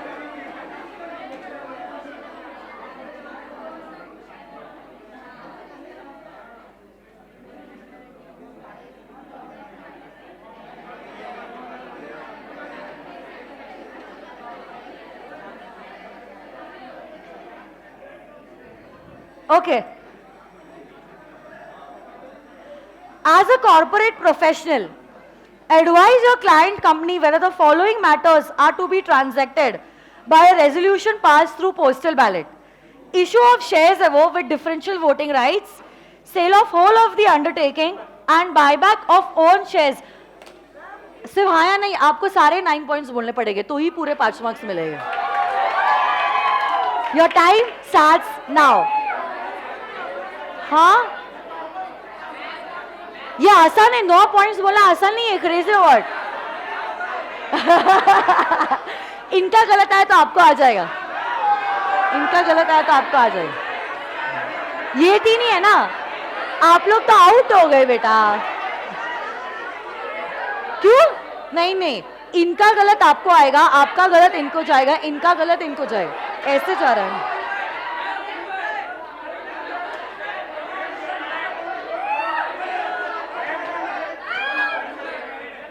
क्या हुआ? आ जाओ आ जाओ, आप उनको ध्यान मत दो, आ जाओ. क्या बुक ओपन रखी आपने?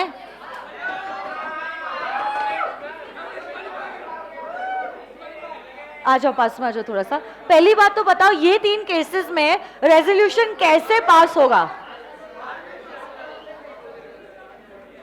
रेजोल्यूशन पास होगा, ऑर्डिनरी रेजोल्यूशन. नहीं, मुझे एक एक मत बोलो कि इसके लिए OR, इसके लिए SR. मुझे बोलो advise the client company whether the following matters can be transacted through postal ballot. Yes, it can be transacted by the postal ballot. कौन से केस में? 1, 2, 3 के तीनों में भी? Yes, in all the 3 it can be transacted. Through postal ballot. Yes. और मुझे बताओ ना, वो 9 सिचुएशंस कौन सा है जहाँ पे रेजोल्यूशन पोस्टल बैलेट के थ्रू पास होता है? पहले तो आर्टिकल्स में अथॉरिटी होना जरूरी है. Authorised by articles of association, memorandum of association. नहीं नहीं, आप अच्छे से बोलो. Authorised by registered office clause. Authorised by authorise नहीं बेटा, ऑब्जेक्ट क्लॉज. Object alteration. इतनी हेल्प तो मैंने इसकी भी की थी. अल्ट्रेशन कहा ना, अल्ट्रेशन. अरे अच्छा, बाकी के तो बोलने दो, चुप बैठो आप लोग. बोलो अल्ट्रेशन ऑफ व्हाट? अल्ट्रेशन. अरे क्या आशुतोष, उसने ऑलरेडी कह दिया था. Alteration of what? Alteration of object clause, alteration of ROC, registered office clause. Okay. DVR को इशू करना. ओके. फिर variation in shares, variation in preference, DVR issue करना. डीवीआर इशू करना हो गया बेटा. Loan up till the specified limits, Holi और substantially cell हो सकता है. एक मिनट, मैं उसको पूरे मार्क्स नहीं दूंगी, बट पास ऑन नहीं होगा बेटा, क्योंकि आंसर उसने सही कहा है ना कि ये तीनों केस में postal ballot.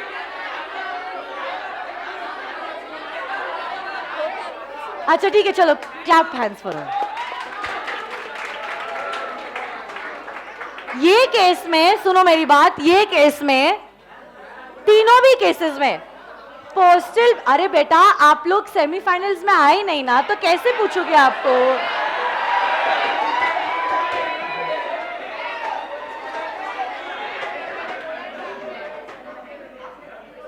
Alteration of articles of association. Come on सब लोग, कैसे पास होगा?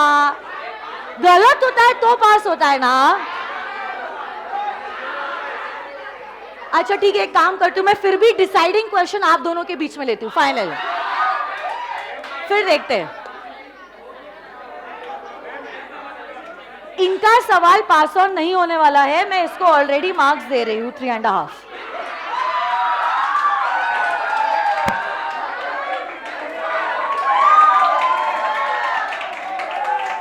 अभी क्या मैं आंसर डिस्कस कर सकती हूँ?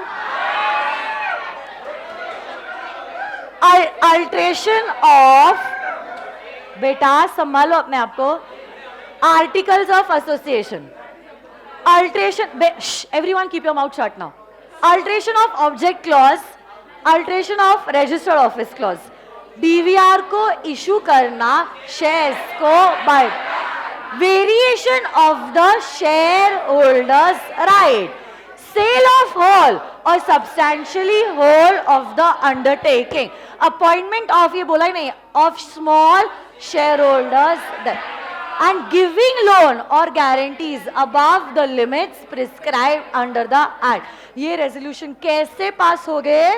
By way of a postal. कौन सा पास होगा उसके लिए SROR बोलोगे, कैसे पास होगा? By way of a postal ballot. Okay? Yes or no guys? Okay, so quiz के हिसाब से the winning team is this team. But अब एक क्वेश्चन है जो टीम में नहीं, इंडिविजुअली आप लोग सब जवाब दे सकते हैं, चाहे आप लोग ए बी सी हो, और जिसने सही जवाब दिया है इस सवाल का कोई भी जवाब देगा उसको भी मेडल और एज वेल एज कैडबरी। ये सवाल जो है ये सिंगल बच्चा, MH Company Limited serves a notice of general meeting. This is to all of y'all, A, B, C, D, E, F, every one of y'all. A notice of general meeting upon its shareholders. The notice stated that the issue of sweat equity shares would be considered at such a meeting. Sweat equity shares company issue करने जा रही है। Meeting का chapter और chapter number 4 का combination है ये chapter, इसलिए मैं उसको अलग से ले रही हूँ। Mr. A, a shareholder of MH Company Limited, complains that the issue of sweat equity shares was not specified fully in the notice. Is the notice issued by the company regarding the sweat equity shares valid according to the provisions of the Companies Act 2013? Explain fully. Come on, you all can take your time. मैं आपको बताती हूँ, sweat equity shares section number 54. You have to combine with section number 101, notice of a meeting. 101 and 102. मैं आपको बताती हूँ, एक छोटी सी हिंट दूं क्या? ये बिजनेस ऑर्डिनरी है या स्पेशल है? स्पेशल बिजनेस के लिए आपको बिजनेस के साथ साथ एक्सप्लेनेटरी स्टेटमेंट भी देना जरूरी होता है। अब मैं कुछ नहीं बोल सकती इससे ज्यादा, बताइए। Raise your hand, do not prompt the answer now, you all are not in a group. जो बच्चों ने पहले भी जवाब दिया है वो अभी दे सकते हैं, you all are all qualified to give the answer. Come on, raise your hand. Mansi, only one student. पहले मानसी ने हाथ ऊपर किया था, फिर आपने, तो पहले इसका जवाब सुन लेती हूँ मैं।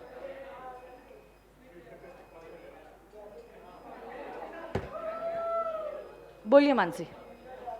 मैम, वैलिड नहीं रहेगा क्योंकि as per section 102 explanatory statement दिया नहीं गया था sweat equity shares. Very good, explanatory section 102, yes, statement का सेक्शन। तो एक्सप्लेनेटरी स्टेटमेंट में when you are issuing sweat equity shares क्या होगे? वो मटेरियल फैक्ट्स।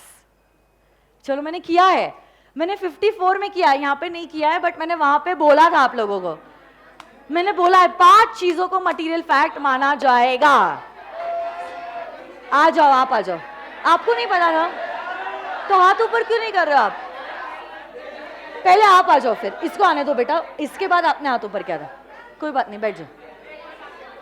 हाँ नहीं, पहले ये थी, फिर वो, फिर ये।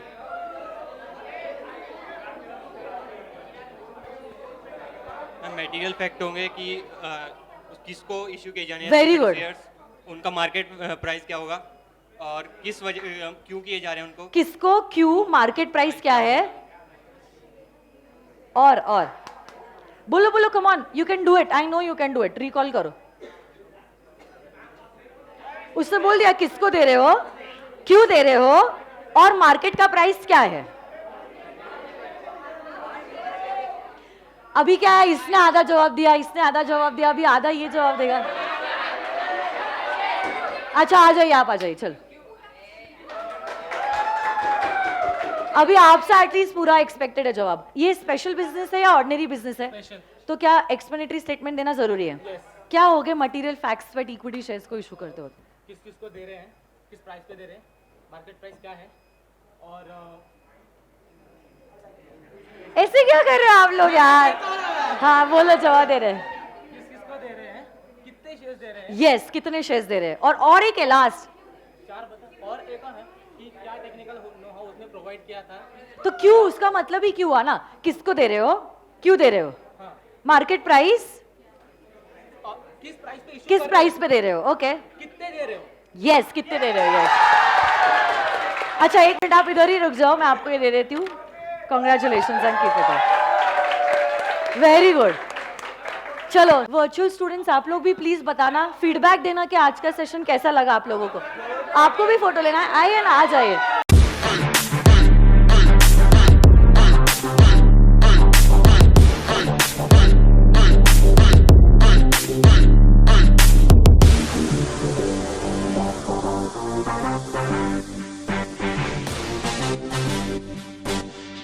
कौन बोला मुझसे ना हो पाएगा? कौन बोला, कौन बोला? अपना टाइम आएगा, उठ जा अपनी आँख से दूर जा अपना लक्ष्य में, परवाज़ें करवाने की आसमां भी सर उठाएगा। आएगा अपना टाइम आएगा, मेरे जैसा शाना लाला तुझे ना मिल पाएगा। ये शब्दों का ज्वाला मेरी बेड़ियां पिघलाएगा, जितना तूने बोया है तू उतना ही तो खाएगा। ऐसा मेरा ख्वाब है जो दिल को भी सताएगा, सुनना मेरा ख्वाब अब कैसे तू दफनाएगा। अब हौसले से जीने दे, अब खौफ नहीं है सीने में, हर रास्ते जीनेंगे हम, कामयाबी जीनेंगे, सब कुछ मिला पसीने से, मतलब बड़ा अब जीने में, क्योंकि अपना टाइम आएगा। तू नंगा ही तो आया है, क्या घंटा लेकर जाएगा?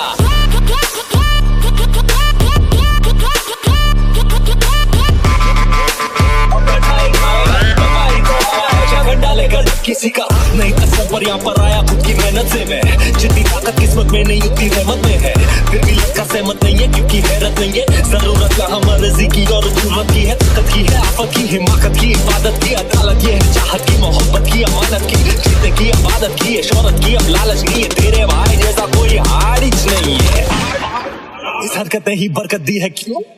क्योंकि अपना टाइम आएगा, तू नंगा ही तो आया है, क्या घंटा लेकर जाएगा? अपना टाइम आएगा, अपना टाइम आएगा, क्योंकि अपना टाइम आएगा। तू नंगा ही तो आया है, क्या घंटा लेकर जाएगा?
तो शुरू करते हैं revision of share capital chapter, section number 43 से लेकर सेक्शन नंबर 70.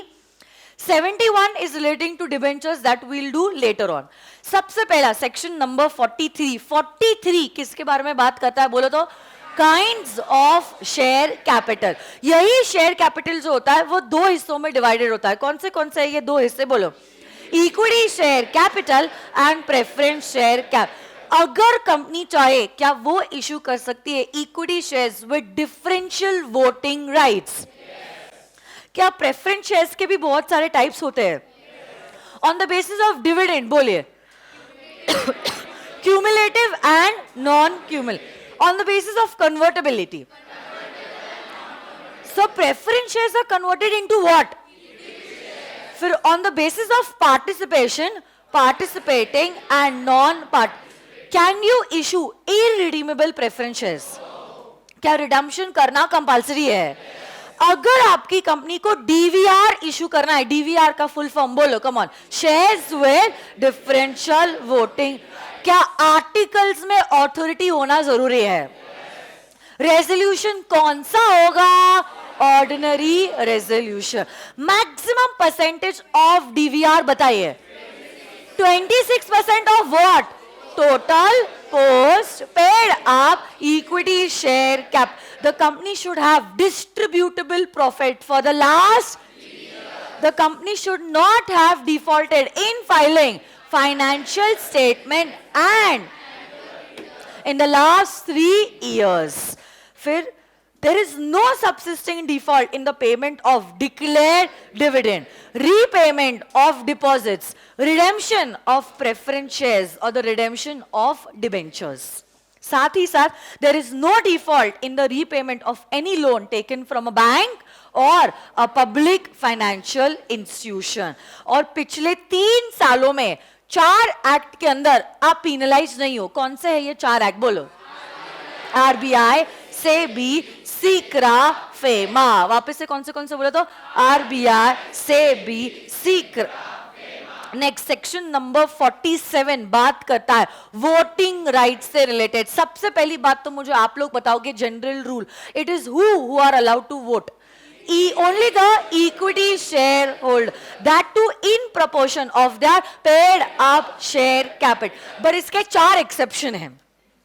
पहले 3 सेक्शंस बताओ जो एक्सेप्शन है. Section number 43, section number 50 and section number 188. और कुछ एक्सेप्शनल केसेस में क्या हमारे preference share holders will be allowed to vote? 1, if the resolution is for or 2, the resolution is for reduction of share capital. और 2 या 2 साल से ज्यादा अगर आपको डिविडेंड नहीं मिला है तब भी क्या preference share holders will be allowed to vote? 48 बात करता है variation of share holders right. अगर कंपनी चाहे क्या शेयर होल्डर्स का राइट वेरिएट कर सकती है? रेजोल्यूशन कौन सा होगा? Special resolution. अगर एसआर पास हो गया फिर भी डिसेंटिंग शेयर होल्डर्स जो है जो वेरिएशन नहीं चाहते हैं, कितने % लोग ट्रिब्यूनल के पास अपील कर सकते हैं? Very good. Not less than can make an appeal to the tribunal within a period of 21 days. जो भी ट्रिब्यूनल ने डिसीजन दिया क्या वो फुल एंड फाइनल होगा? Is it going to be binding on both company as well as the members? जो भी tribunal ने डिसीजन दिया ट्रिब्यूनल का order has to be filed with the ROC. Yes or no guys? जब कभी भी अच्छा who has the power to make a call on the shares? Board of Directors. ये जो कॉल करती है कंपनी, सेक्शन 49 कहता है क्या हम लोग डिस्क्रिमिनेशन बेसिस पे कॉल कर सकते हैं? So calls always have to be made on a uniform basis. Section 50 मुझे बता, अगर कंपनी के आर्टिकल्स में ऑथोरिटी है क्या company calls in advance accept कर सकती है? अगर आपने कॉल्स इन एडवांस दिया है, आर्टिकल्स में ऑथोरिटी है, क्या आपको इंटरेस्ट दिया जा सकता है? Interest maximum of. But calls in advance के लिए क्या आपको एडिशनल वोटिंग राइट मिलेगा? अगर ऑथोरिटी है 51 के तहत और आर्टिकल्स के तहत क्या एक्स्ट्रा डिविडेंड मिल सकता है? क्या लाइफ टाइम में आपको ये पैसा मिलेगा? इसी कॉल्स इन एडवांस का repayment will happen only during the That too after making the payment to the creditors, but before making the payment to the preference shareholders. 51 बात करता है अगर कंपनी चाहे डिविडेंड दे सकती है on the basis of the paid up amount on every share. 52, 53, 54, 55 सारे एक दूसरे से रिलेटेड है. Can a company issue shares at a premium? तो 52 बताता है यही premium can be utilised for 3 और 5 रीजंस डिपेंडिंग अपॉन 133 एप्लीकेबल है या नहीं है. अगर आपकी कंपनी को 133 एप्लीकेबल है, बताओ वो 3 कारण for which you can utilise your securities premium account balance. Issue of bonus, buyback and writing off of discount on issue of shares or debentures. But अगर 133 applicable नहीं है, you can utilize it for 5 reasons. ये 5 reasons बताओ. Preliminary is for preliminary expenses. Bonus shares is for discount is for discount on issue of shares or premium is for redemption of and buyback is for section 53 बताता है issue of shares at a general rule. बताओ can a company issue shares at a discount. तो देखो general rule कहता है कोई भी company ने अगर डिस्काउंट पे शेयर्स इशू किया है तो ये वॉइड एब इनिशियो है, ये नल है. बट ये सेक्शन में अमेंडमेंट है इसलिए मैं आपको नहीं पूछ रही, मैं आपको वापस से समझा रही हूं. सुनो मेरी बात. सबसे पहली बात तो अगर कंपनी ने शेयर्स डिस्काउंट पे इशू किया है तो ये इशू वॉइड है. बट इसके 2 एक्सेप्शन है. एक बताया गया है सेक्शन नंबर 54 में. 54 किसके बारे में बात कर रहा है? Sweat equity shares. और दूसरा एक्सेप्शन इसी सेक्शन में बताया गया है, वो कहता है अगर आपने डिस्काउंट पे शेयर्स इशू किए हैं, to whom? To your creditors. Creditor को क्यों आपने ये शेयर्स इशू किए हैं? लोन का रीपेमेंट ना करते हुए, लोन का रीपेमेंट ना करते हुए आप ये क्रेडिटर को आपके कंपनी के शेयर्स इशू कर रहे हो एट अ डिस्काउंट. तो ये जो शेयर्स आपने डिस्काउंट पे इशू किए हैं ये वैलिड है. इसी चीज को कहते हैं a strategic debt restructuring scheme. क्या कहते हैं? Strategic debt restructuring scheme. But ये जो स्कीम है it has to be according to the guidelines issued by the RBI. RBI के इशूड गाइडलाइंस के हिसाब से ही कोई भी क्रेडिटर को आप लोन का रीपेमेंट ना करते हुए कंपनी के शेयर्स ऑफर कर सकते हो एट अ डिस्काउंट. और ये जो शेयर्स आपने डिस्काउंट पे इशू किए will be considered valid in nature. और इसका जो पेनल्टी है इसमें भी अमेंडमेंट आया है. एक तो ये सेक्शन नेगेटिव सेक्शन है, ऊपर से पेनल्टी में अमेंडमेंट है, मतलब this becomes automatically more important. अगर आपने ये सेक्शन को कंप्लाई नहीं किया, मतलब आपने शेयर्स डिस्काउंट पे इशू कर दिए, तब ये पर्टिकुलर प्रोविजन कहता है every company and officer in default is going to be liable for a penalty which is going to be equal to the amount of money raised through issue of shares at a discount और ₹5 lakhs whichever is less.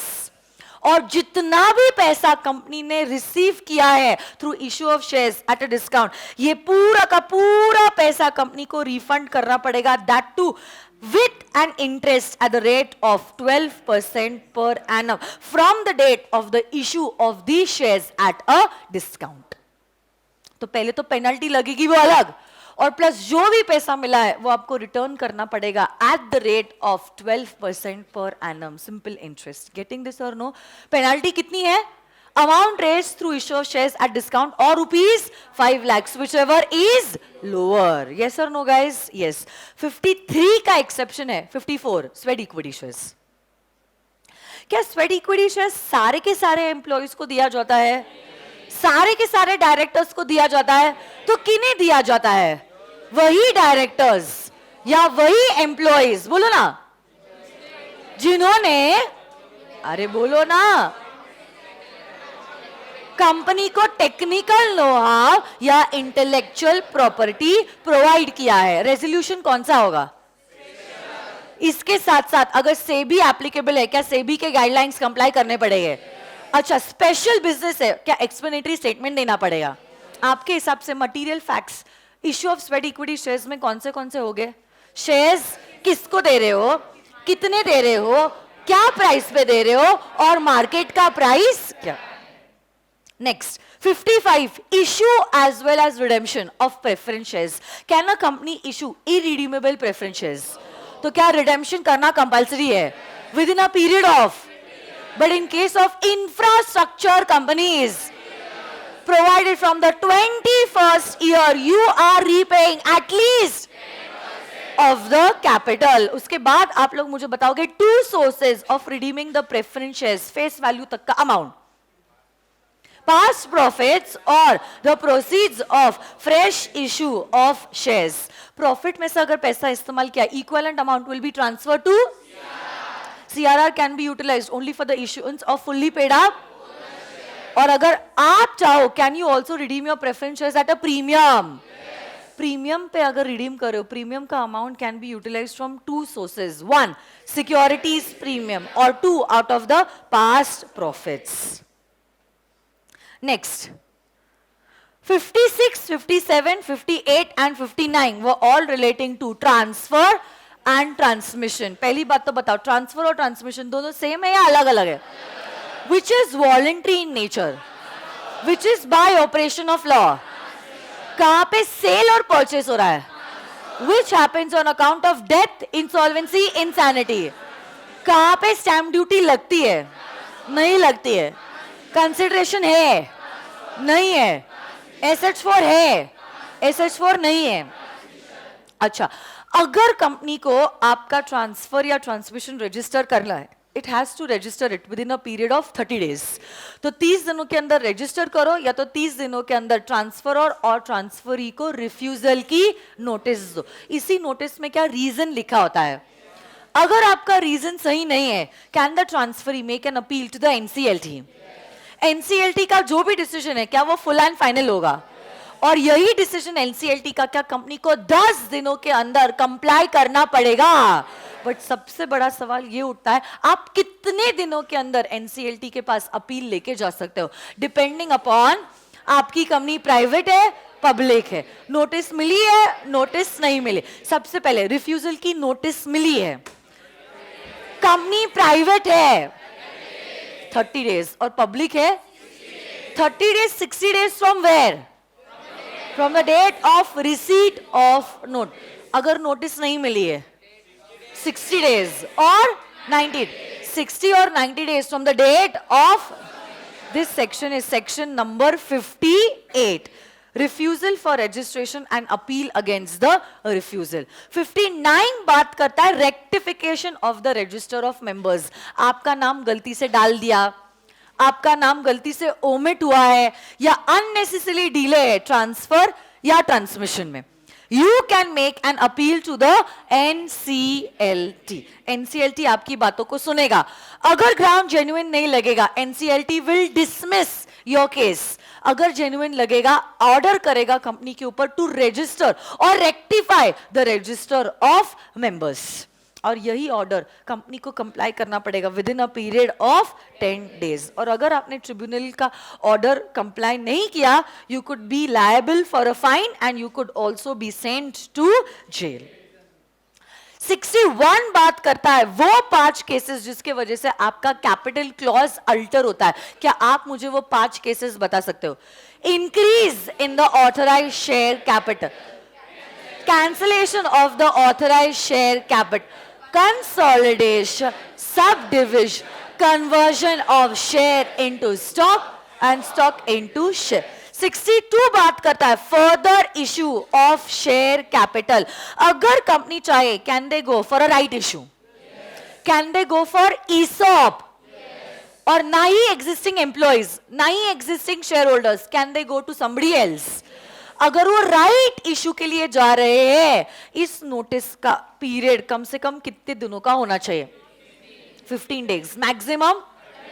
अगर private company है, 90% से ज्यादा members मंजूरी दे रहे हैं, this notice can also be for a period lesser than 15 days. Right issue के वक्त रेजोल्यूशन कौन सा होगा? स्पेशल राइट इशू के लिए क्या हम जा रहे हैं? Only to are existing equity shareholders. ESOP के लिए भी रेजोल्यूशन कौन सा होता है? Special resolution. और अगर आप एम्प्लॉइज के पास नहीं जाना चाहते हो, एग्जिस्टिंग शेयर होल्डर्स के पास नहीं जाना चाहते हो, आप जा सकते हो टू एनी अदर पर्सन। इसमें एक अमेंडमेंट है, जब आप एनी अदर पर्सन के पास जाते हो, ऑफर प्राइस आपके मन के हिसाब से नहीं रख सकते हो। जैसे वोडाफोन आइडिया ने ऑफर प्राइस 12.50 रख लिया था अपने मन के हिसाब से, वैसे आप इस केस में ऑफर प्राइस आपके मन के हिसाब से नहीं रख सकते। आपको वही प्राइस पे आपके शेयर्स ऑफर करने चाहिए जो एक रजिस्टर्ड वैल्यूअर आपकी कंपनी को वैल्यू करने के बाद अपने वैल्यूएशन रिपोर्ट में बताता है। तो यही ये इंसर्शन था जो कहता है यही आपके कंपनी के जो शेयर्स का प्राइस रहेगा is going to be determined by a valuation report of a registered valuer। और यही नोटिस आप 5 तरीके से दे सकते हो। कौन से 5 तरीके? 1 is through registered post, और through speed post, और through अमेंडमेंट के बाद और 2 प्रोविजंस ऐड किए गए। 1 is courier और any other mode having a proof of delivery. Very good. Next point, आपसे सवाल ये उठता है, can a company issue bonus shares? Bonus shares issue करने के बाद क्या कंपनी का कैपिटल बढ़ता है? कैपिटल बढ़ता है बट कैश रिड्यूस नहीं होता है। There are 3 sources of giving bonus issue, बताओ। CRR, securities premium, free risk. उसके बाद आप लोग मुझे बताओगे बोनस इशू अगर आपकी कंपनी करना चाहती है, क्या आर्टिकल्स में ऑथोरिटी होना जरूरी है? The company should have not made any default in the payment of interest और the principal amount of deposits और डिबेंचर्स। और कोई भी एम्प्लॉय का स्टैट्यूटरी ड्यू देने में आपकी कंपनी ने डिफॉल्ट नहीं किया होना चाहिए, तो ही कंपनी बोनस इशू कर सकती है। 64 बताता है 62 में जब कंपनी ने गवर्नमेंट से लोन लिया है और गवर्नमेंट ने ऑर्डर पास करके उसी लोन को डिबेंचर्स में कन्वर्ट किया है, जिससे आपकी कंपनी का ऑथराइज्ड शेयर कैपिटल इंक्रीज हो गया है, तो उस केस में या तो 61 में जो 5 केसेस दिए हुए अल्ट्रेशन ऑफ कैपिटल क्लॉज के, ये 6 में से कोई भी सिचुएशन हुई है, वो प्रोसीजर के साथ साथ आपको फाइल करना पड़ेगा form number SH7 with the ROC within a period of 30। और इसके डिफॉल्ट की भी अमेंडमेंट हुई है और ये कहता है ये SH7 अगर आपने ROC के पास 30 दिनों के अंदर फाइल नहीं किया, every officer in default and the company is going to be liable for a penalty of ₹1,000 per day up to ₹5 lakhs। 5 lakhs, हाँ है ना? तो 5 लाख तक 1,000 पर डे आपको पेनल्टी लगते जाइए। अगर 5 lakhs वो फिगर टच हो जाता है, 5 lakhs मतलब कितने डेज हो गए होंगे? 5 lakhs डिवाइडेड बाय 1,000 करो, 500 डेज। 500 डेज तक आपका डिफॉल्ट कंटिन्यूड है, उसके बाद आपको 1,000 नहीं लगेगा, flat penalty of ₹5 lakhs। 66 reduction of share capital. मुझे बताओ, रिडक्शन ऑफ शेयर कैपिटल के लिए क्या NCLT का कंफर्मेशन लगता है?